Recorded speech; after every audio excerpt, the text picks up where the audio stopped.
saudar você com a paz do nosso Senhor Jesus Cristo. Amém. A paz que excede todo entendimento. Paz que acalma o nosso coração em meio às lutas e dificuldades. Paz que é devida aos filhos. O mundo não tem paz. O mundo pode ter uma boa conta bancária e não há nada de errado com isso. Você pode ter saúde, mas você não tem paz. A gente vê que estamos nos aproximando do fim do ano. Muitas pessoas nesse período de festas e acabam sem ter com quem comemorar. Pessoas elas vão para praias, vão para festas, bailes, e quando chega em casa não há ninguém para saudar. Não há amigos, não há familiares. Simplesmente a solidão. Eu não estou falando de casado, eu estou falando de pessoas que têm pessoas com quem compartilhar. De você poder pegar o telefone e falar: Feliz Natal, Feliz Ano. Desejo a você um ano de 2020 cheio de graça. É bom isso, tanto falar como ouvir. Mas há pessoas que não têm isso. As pessoas que não têm Cristo, elas não têm isso. Por mais que pareça, elas não têm isso. 2020, 2019 foi um ano que ainda tem alguns dias ainda no correr dele, mas foi um ano difícil em muitas diversas situações. Mas em tudo o Senhor tem nos guardado, por isso que eu digo: a paz do nosso Senhor Jesus Cristo. Amém. É a paz de Jesus em mim, é a paz de Jesus em você. Amém.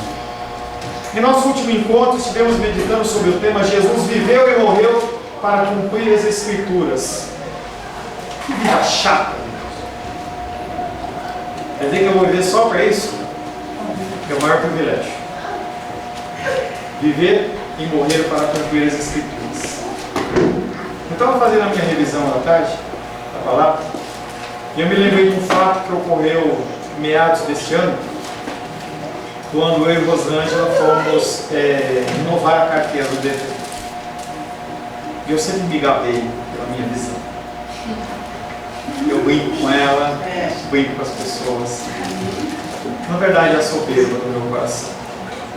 E aí naquele dia eu estava lá com o médico, com o doutor lá, e eu tenho uma vista miopia e na outra astigmatismo, que acontece que uma copia completa a outra, e eu não acabo precisando.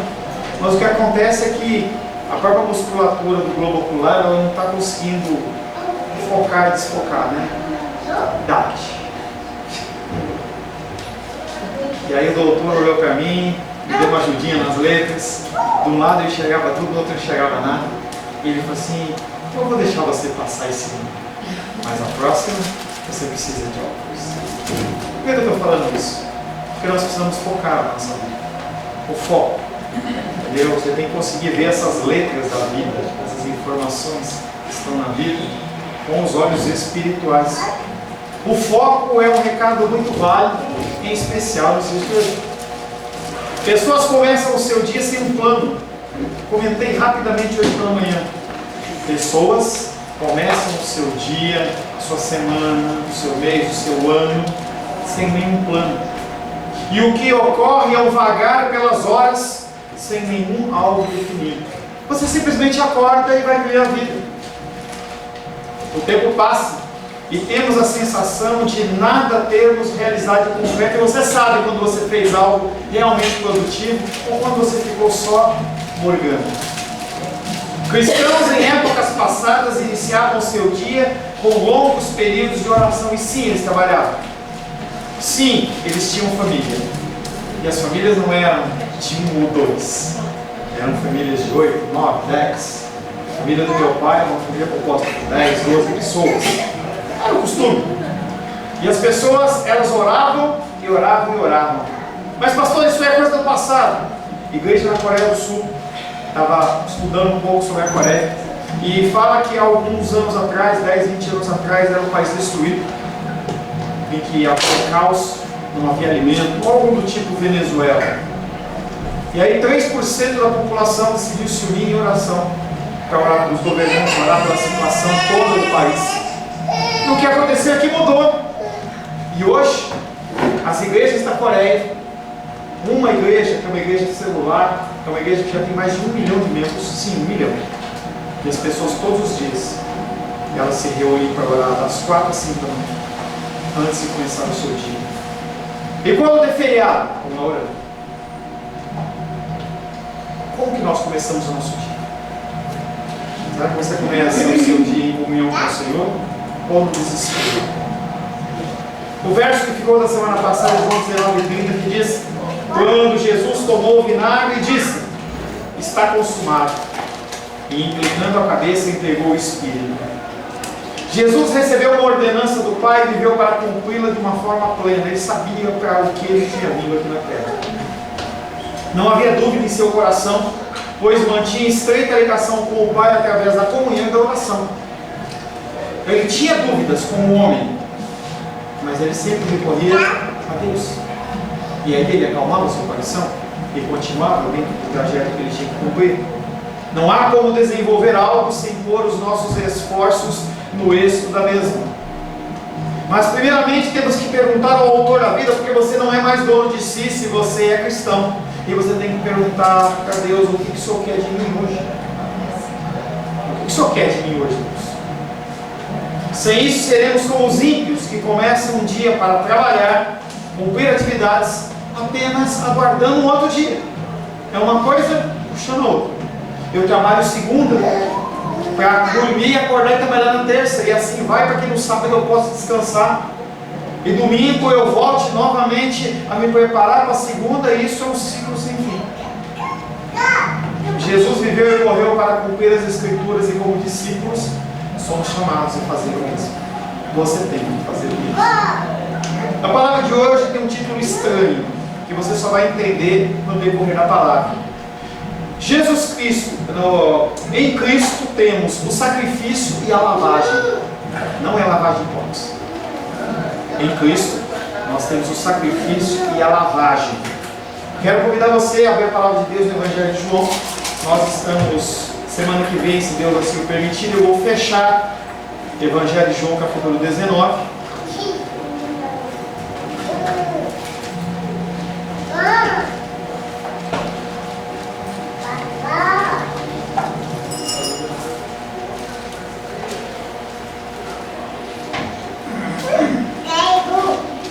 Evangelho de João, capítulo 19. Nós vamos ler do verso 31 em diante. Evangelho de João, capítulo 19, versos 31 em diante. Assim diz a palavra de Deus. Então os judeus, para que no sábado não ficassem os corpos na cruz, visto como era a preparação, pois era grande o dia daquele sábado, rogaram a Pilatos que se lhes quebrassem as pernas e fossem tirados. Os soldados foram e quebraram as pernas ao primeiro e ao outro, que com ele tinham sido crucificados. Chegando-se, porém, a Jesus, como vissem que ele já estava morto, não lhe quebraram as pernas. Verso 34. Mas um dos soldados lhe abriu o lado com uma lança, e logo saiu sangue e água. Aquele que isto viu testificou, sendo verdadeiro o seu testemunho, e ele sabe que diz a verdade, para que também vós creiais. E isto aconteceu para se cumprir as Escrituras: nenhum dos seus ossos será quebrado. E outra vez diz a Escritura: eles verão a quem traspassaram. Palavra do Senhor. Senhor, em nome de Jesus, queremos glorificar o Teu nome por mais este encontro, Pai. Precisamos ouvir a Tua voz, Senhor. Precisamos, Pai querido, que independente das lutas, dificuldades e preocupações que assolam as nossas vidas, que nesse tempo, Pai, nós possamos ter o nosso espírito conectado ao Teu Espírito, que nós possamos receber a Tua palavra nos nossos corações, e nós possamos, Pai, aplicá-la nas nossas vidas, Quero, Pai querido, pessoalmente, mais uma vez orar, pedindo que o Senhor me capacite nesse mistério santo, Deus. Que eu possa, segundo a Tua vontade, Pai, ser um fiel depositário da Tua fé, da Tua palavra. E que, com sabedoria, não humana, mas divina, que eu possa trazer um recado aos nossos corações, em nome de Jesus. Amém. Amém. Jesus na cruz é o grande sinal para o qual convergem todos os fatos que foram narrados em Gênesis até aquele momento. Sua explicação e pleno sentido é o que vai dar sentido a esses fatos. A ação de Cristo na cruz é o que vai dar sentido a Gênesis, Êxodo, Levítico, Número e todos os textos que já foram escritos. É estranho que esse grande sinal ele seja, por assim dizer, um antissinal. Um homem crucificado como um maldito na cruz, mas que é rei. E para que ele seja rei, é necessário que ele esteja crucificado. É estranho isso. As pessoas não entendem, os judeus não entendiam, e hoje mesmo as pessoas continuam tendo dificuldade com essa figura de Jesus Cristo. Nada mais afastado do que se poderia esperar como manifestação divina. Isso alcançou inclusive os apóstolos. Isso aconteceu com Judas. Judas ele fazia parte de um grupo de judeus que se chamava os Zelotes. E eles queriam tomar o poder à força. Eles queriam o Messias que confrontasse o poder romano. E quando ele viu que isso não ia acontecer, ele vendeu o seu Senhor. Esse texto liga-se com a censura que Jesus dirigiu ao funcionário real. João 4,48. João 4,48.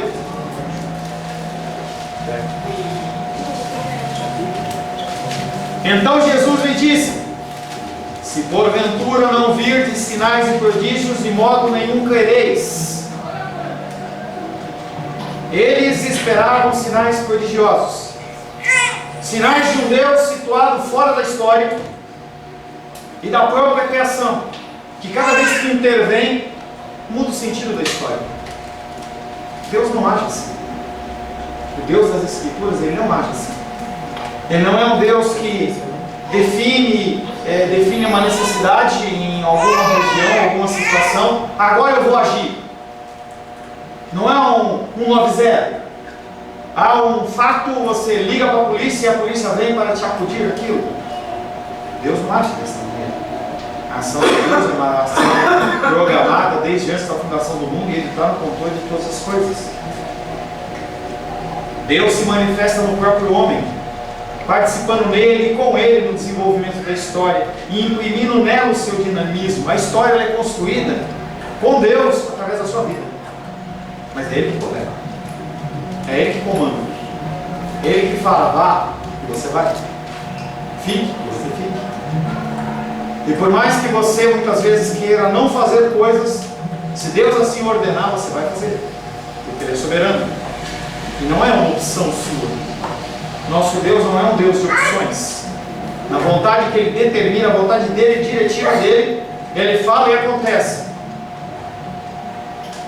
Condenação e morte, ódio que se manifesta são fatos históricos.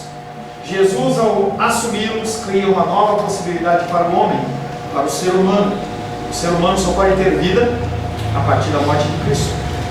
Pessoas que estão à sua volta só podem ter vida se você decidir morrer.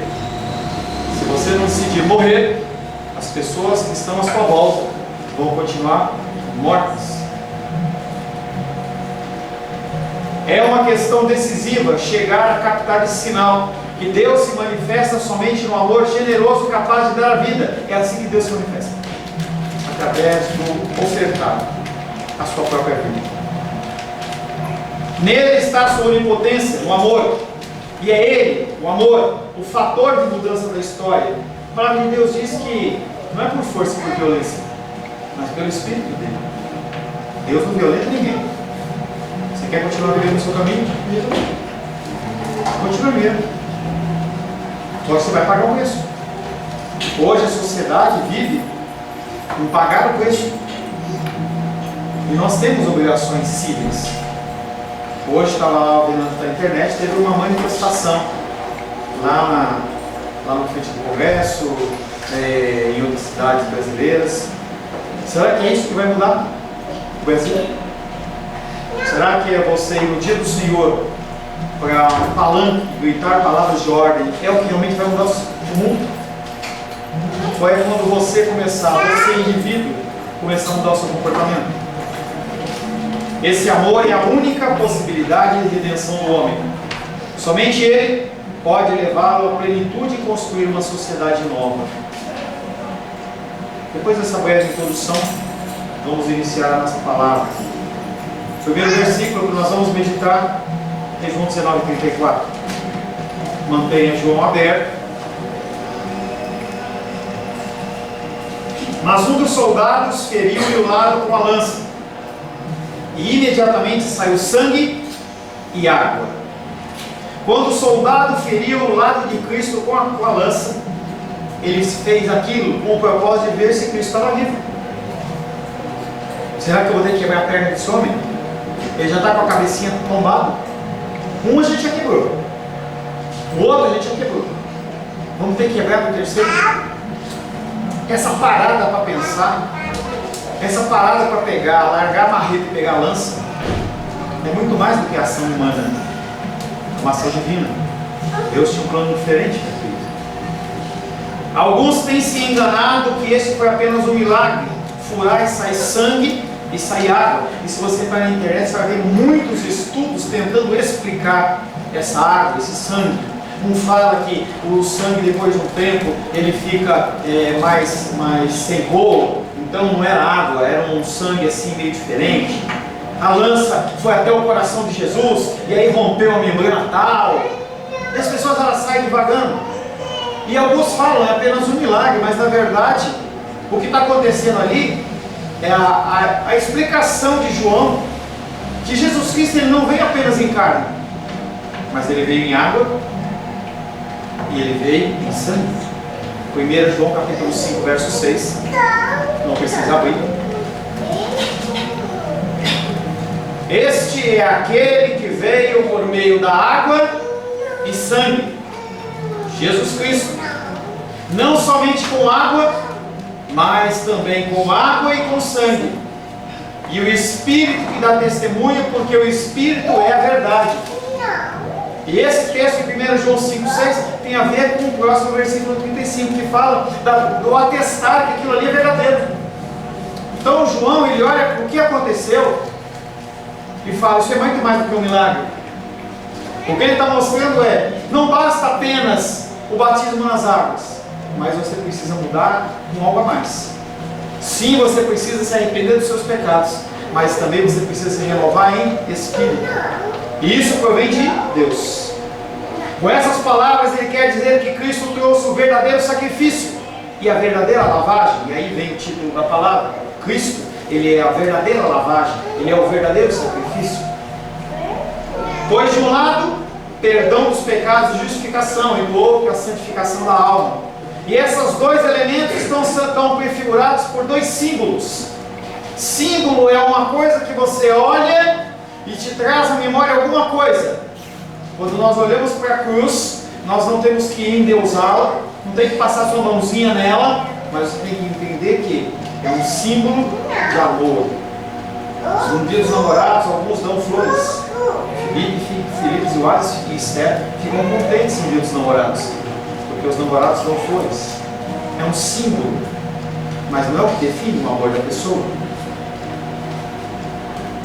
No sacrifício, o sangue expiava os pecados, e era a forma para aplacar a ira de Deus. Levíticos 17:11.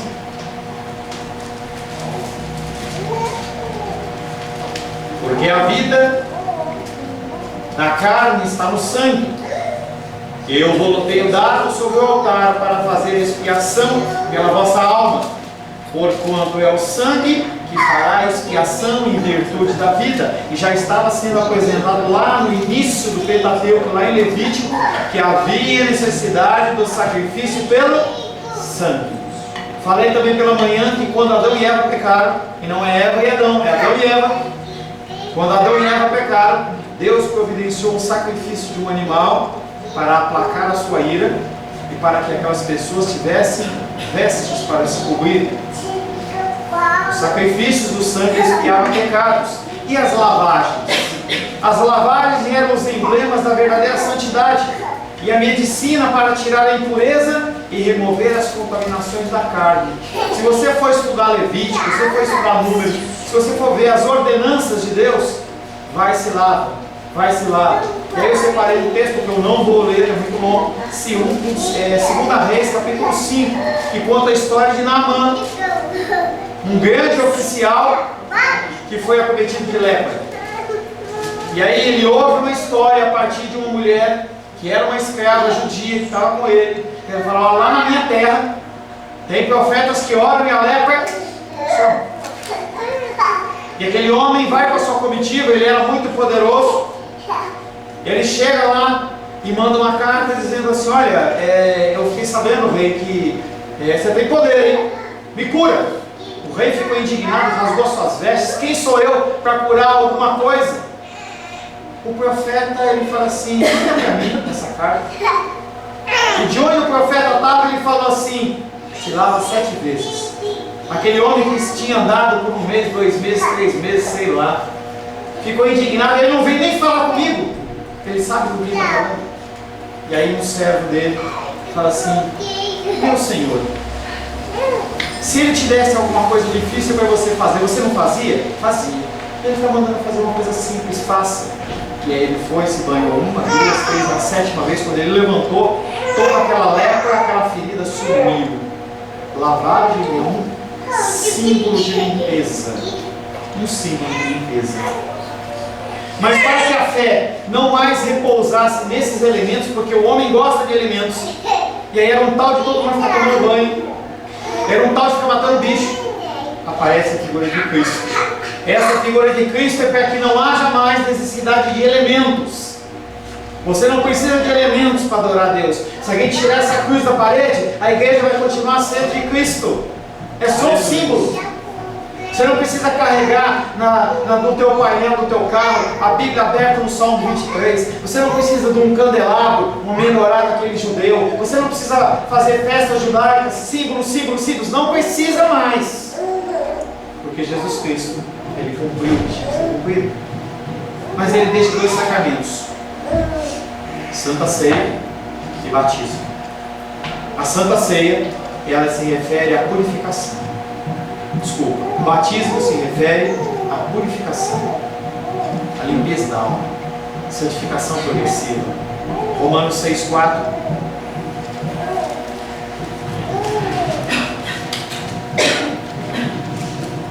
Fomos, pois, sepultados com ele na morte pelo batismo, para que, como Cristo foi ressuscitado dentre os mortos pela glória do Pai, assim também andemos nós em novidade de vida. E está falando de santificação progressiva. Nós temos o batismo que é para isso. É um selo sobre a sua vida. É um selo sobre a sua vida. E nós temos outro sacramento que é a ceia do Senhor, em que nós tomamos a ceia na semana passada. O Senhor fez prova na semana passada. Foi talvez a primeira ceia que o irmão Cláudio não nos ajudou. Que seja a última. Na ceia do Senhor, o perfeito sacrifício nos é apresentado. O sacrifício de Cristo. Não há mais bichos para serem feitos sacrifício. Não há mais necessidade. Qual a diferença entre esses símbolos do Antigo Testamento e do Novo? O Antigo era algo que iria acontecer. Aqueles homens olhavam para um futuro distante em que Cristo iria vir. No Novo Testamento nós olhamos para trás e falamos assim: isso já aconteceu. Nós já somos libertos. Glória a Deus. Pelos meus pecados. E eu posso ter vida e vida em abundância. Independente de eu ser judeu, ser grego, ladrão, maconheiro, o que quer que seja, Deus tocou na sua vida a transformação. Olhe com muito zelo essas pessoas que se convertem na televisão. Às vezes a pessoa realmente se converte. Não duvide o poder do Espírito Santo. Amém. Assim como o vinagre representava o ódio, assim também é a lança. A ação do soldado representa a continuidade da hostilidade contra Jesus. Os soldados tinham procurado roubar a sua veste, dividir as suas vestes, roubar a sua realeza, e agora com a ponta da lança eles querem realmente destruir tudo que representa a figura de Cristo. A expressão do ódio possibilita que a expressão do amor produza vida. Você tem que entender que o ódio e o amor, eles andam juntos. Se não houver o ódio, você não consegue manifestar um amor sob medida. Quando a pessoa não merece e você faz algo por ela, você está mostrando que o ódio dela é suplantado pelo amor. Por mais que as pessoas odiassem Cristo, ele continuava disposto a morrer por aquelas pessoas. A descrição da morte de Jesus como inclinando a cabeça relaciona-se com a passagem da criação da mulher. É interessante isso. Quando Cristo tomba a cabeça, é como se ele estivesse dormindo. Lembra de Lázaro? Vamos visitar Lázaro, porque ele dorme. A mesma coisa aconteceu com Adão. Gênesis 2:21. Você tem liberdade, como eu já falei para você, em abrir, isso eu vou esperar. Mas quando é João, eu espero. Gênesis 2:21.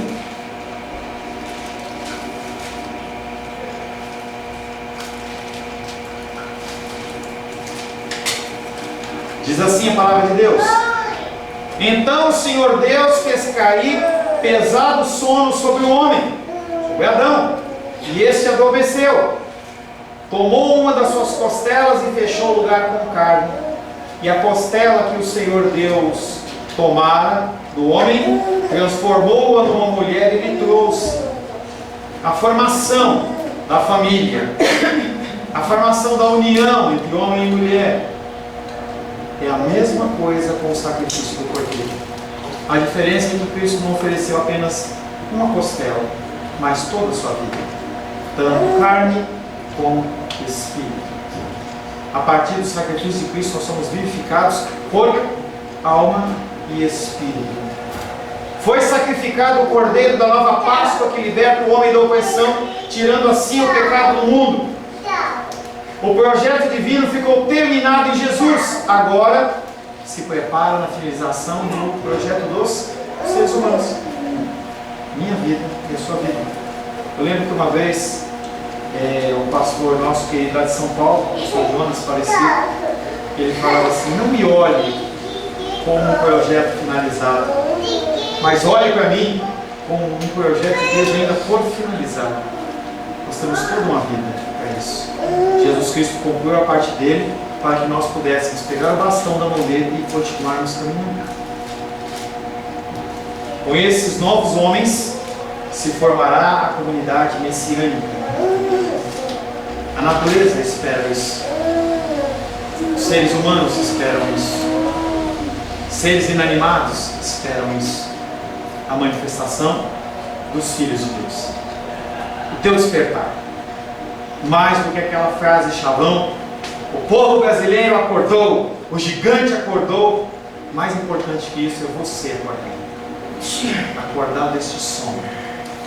Acordar desta letargia, dessa morosidade, dessa procrastinação. Nós temos que despertar. O mundo precisa. Entenda que com Jesus Cristo, 11 homens, que Judas foi tirado, depois acrescentou-se Matias, 12 homens mudaram o mundo. Nós estamos aqui numa quantidade maior que 12 pessoas. Imagina se você despertar. Imagina se você, como o apóstolo Paulo, despertar. O que vai acontecer com a sua família? O que vai acontecer com Brasília? O que vai acontecer se você despertar? A palavra de Deus diz que um cristão, um homem de Deus, um ser humano de Deus, faz correr 10.000. E ele não está falando literal. Aí não é literalidade, é falando do diferencial que vai acontecer se você despertar. Se você começar a ter um tempo de oração. Se você começar a entender que a sua oração ela tem eficácia no reino. Que a palavra de Deus diz que a oração do justo muito tem efeito. Se você mudar, tudo pode mudar. João 19:35.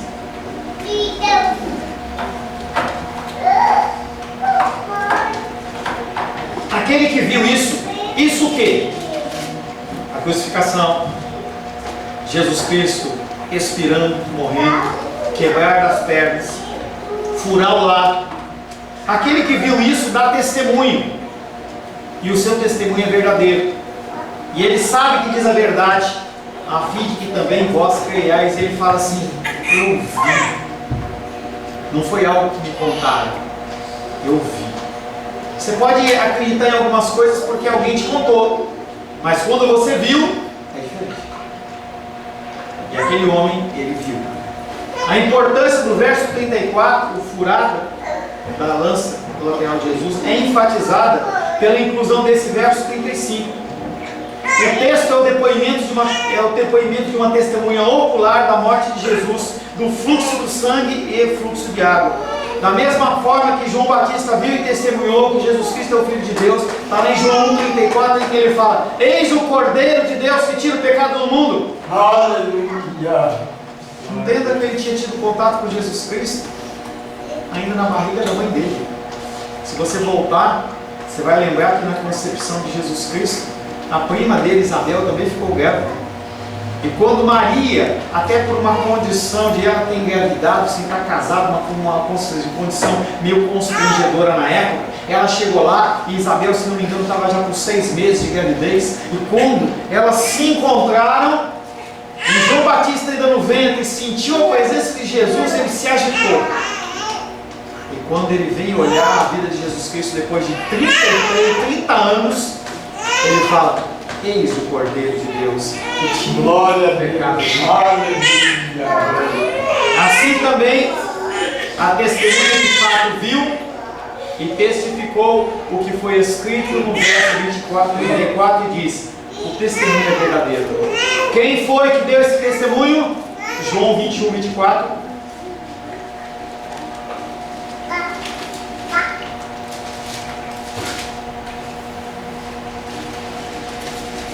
Uma regrinha simples para você de entendimento bíblico. Perguntas de João, em regra, se respondem em João. Perguntas de Mateus, em regra, se respondem em Mateus, e assim por diante. Há exceções, mas a regra é essa. João 21, 24 diz: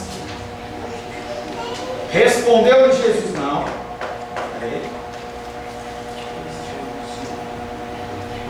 Este é o discípulo que dá testemunho a respeito destas coisas e que as escreveu, e sabemos que o seu testemunho é verdadeiro, e o testemunho é o testemunho de João, não João Batista, mas do evangelista João. Evangelho de João 19:36.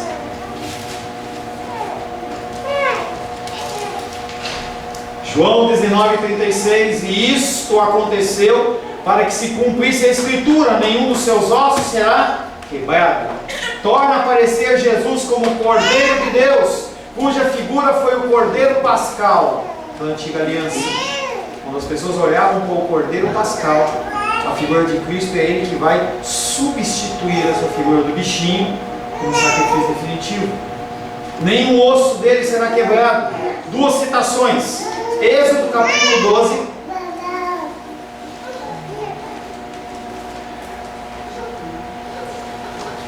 Quem escreveu Gênesis, Êxodo, Levítico, Número, segundo o consenso teológico, que foi Moisés. Jesus Cristo era algo que estava nos discursos de Moisés? Sim. Êxodo 12:46. O cordeiro há de ser comido numa só casa. Da sua carne não levareis fora da casa, nem lhe quebrareis osso algum. Números 9:12.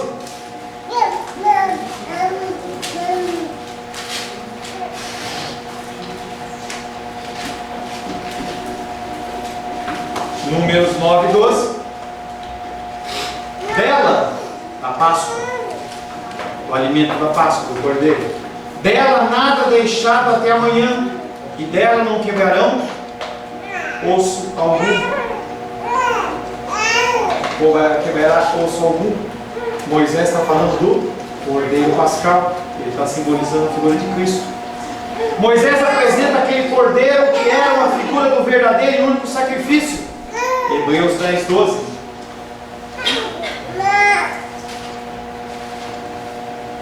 Hebreus 10, 12.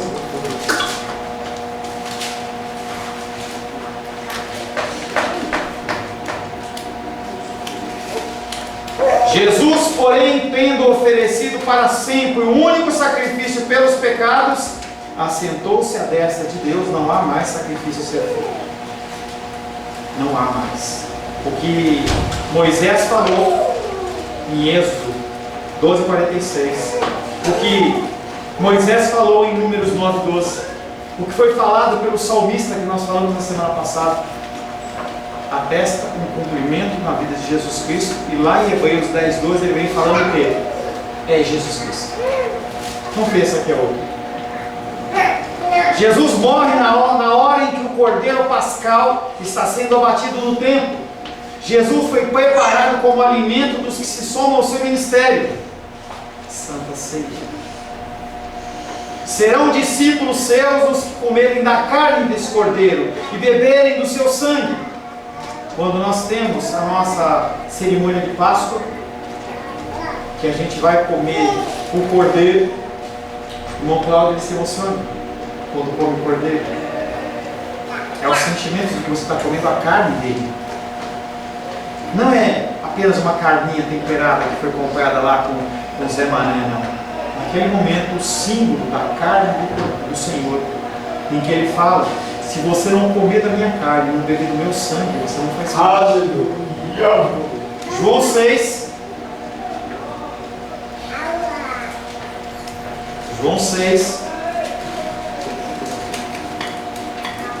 53 a 56. João 6, versos 53 em diante. Em verdade vos digo, se não comerdes a carne do Filho do Homem e não beberdes o seu sangue, não tendes vida em vós mesmos. Quem comer a minha carne e beber o meu sangue tem a vida eterna, e eu o ressuscitarei no último dia. Pois a minha carne é verdadeira comida e o meu sangue é verdadeira bebida. Quem comer a minha carne e beber o meu sangue permanece em mim e eu nele. Está falando de Santa Ceia, está falando de mudança de comportamento, mudança de vida. Comer da carne de Cristo é muito mais do que a nossa cerimônia de Páscoa. É muito mais do que a Santa Ceia. É ser igual ao Senhor. É buscar morrer para a sua vontade. É buscar morrer para que o outro tenha vida e vida em abundância. Está presente o pão descido dos céus, que dará vida ao mundo. João 6,51 ele diz: eu sou o pão vivo que desceu do céu. Aleluia. Eu sou o pão. Se farta. Belém quer dizer casa do pão. Por isso que ele nasceu lá. Belém, casa do pão. Onde há o pão sempre fresco, sempre o pão novo, sem bolor, murcho. A casa do pão. João 19,37. É o último versículo desta noite. E há também uma outra passagem da Escritura que diz: eles olharão para aquele que traspassaram. E não é transpassaram, é traspassaram.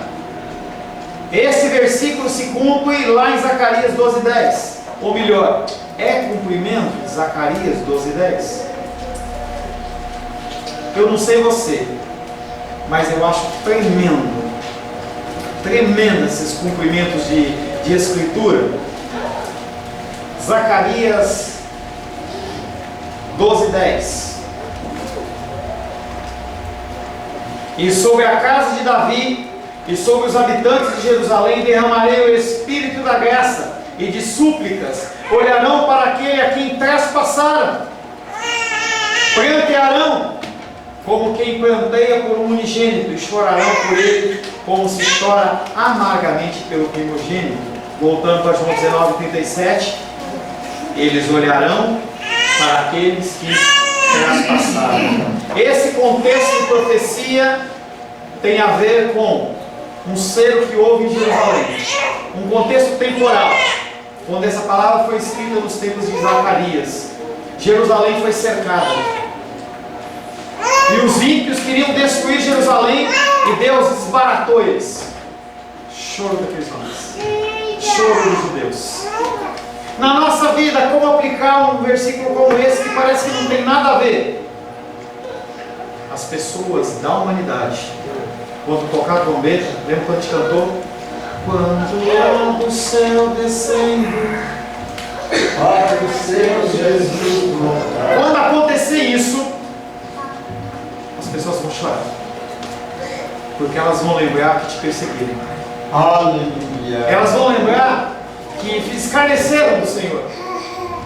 E aí eu estava lendo só uma sinopse, para não dizer que eu não sei de nada, daquele filme da Netflix. O que eu li na sinopse é aberração. E se a minha esposa permitir, eu uso aquela frase que eu cunhei, que ainda não está no computador lá na internet, é aberracional. Não existe essa palavra. É a figura de Jesus Cristo querendo ter relação sexual com homossexual, é a relação, eu não sei quem querendo ter relação sexual com Maria, e Maria procurando Deus para ter relação sexual, e Maria xinga, e Maria bebe, e Maria fuma. É um escarnecer da história cristã, e o nome desse homem chama-se Fábio Porchat.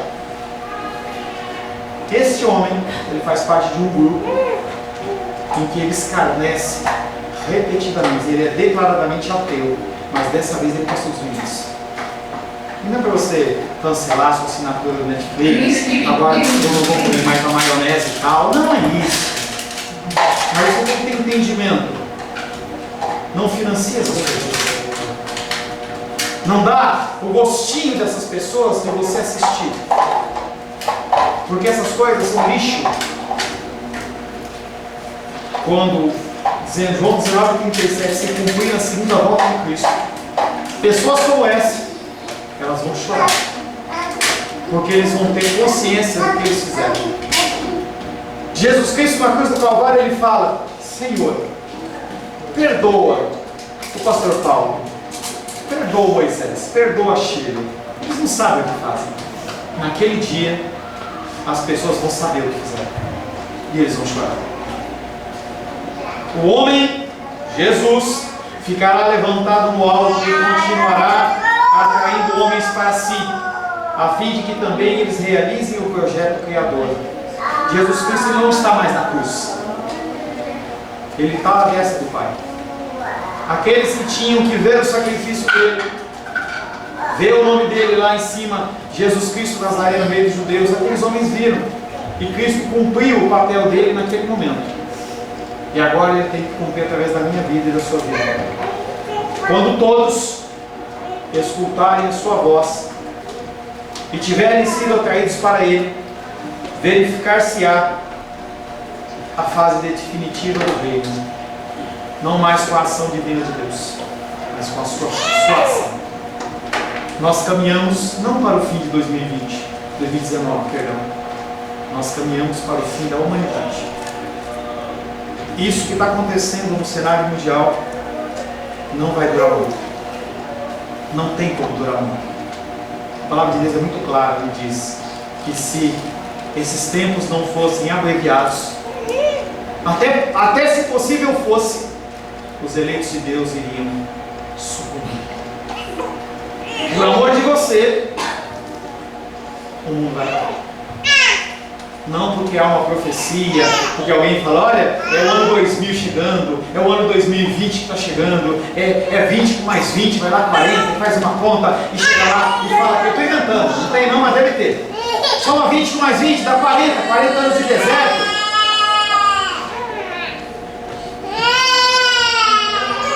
Ninguém sabe desse dia, mas ele está chegando. Pessoas estão à sua volta precisando ouvir a voz dele. Não se acovarde. Fala o que Deus tem trazido ao seu coração. Ore a Deus e fala: Deus, eu não tenho capacitação, mas o Senhor pode me ajudar. Me ajuda a ser um instrumento da sua vontade. Me ajuda. O que você vai fazer com isso? Não sei. Talvez você saia daqui, cumprimente os irmãos, você vá para sua casa, você pede uma pizza, vai ver lá o Fantástico, vai ver um filme, uma série, Qualquer coisa. E amanhã você acorda como se você não tivesse ouvido absolutamente nada. Mas você ouviu. E no dia do juízo, Deus ele vai te lembrar que você ouviu. A palavra de hoje tem este sentido de mostrar que o sacrifício já foi cumprido. A lavagem, ela já foi cumprida. O que nos resta fazer é transmitir esse conhecimento para as pessoas que estão à nossa volta. Aonde você estiver, aonde você for, leve a palavra de Deus. Do seu jeito. Não do jeito do pastor Paulo, não do jeito do Sebastião, não do jeito do Felipe, mas do seu jeito. Deus ele te formou de uma maneira especial para que você pudesse testemunhar do amor dele do seu jeito. Senhor, em nome de Jesus, te louvamos, te adoramos e bendizemos pelo teu sacrifício. Agradecemos a Ti, Pai querido, pela manifestação do Teu amor. Agradecemos pelo Teu cuidado. Pedimos, Pai querido, que nós sejamos espertos para as coisas espirituais. Nós temos que trabalhar sim, nós temos obrigações sim, mas que nós possamos administrar o nosso tempo de uma maneira sábia. Que nós possamos, Pai, como igreja primitiva, pelo menos dar o benefício da dúvida ao Senhor e separarmos mais tempo para leitura e oração. E assim ver quão grande é o nosso Deus. Oramos, Pai, em nome de Jesus. Amém. Glórias a Deus.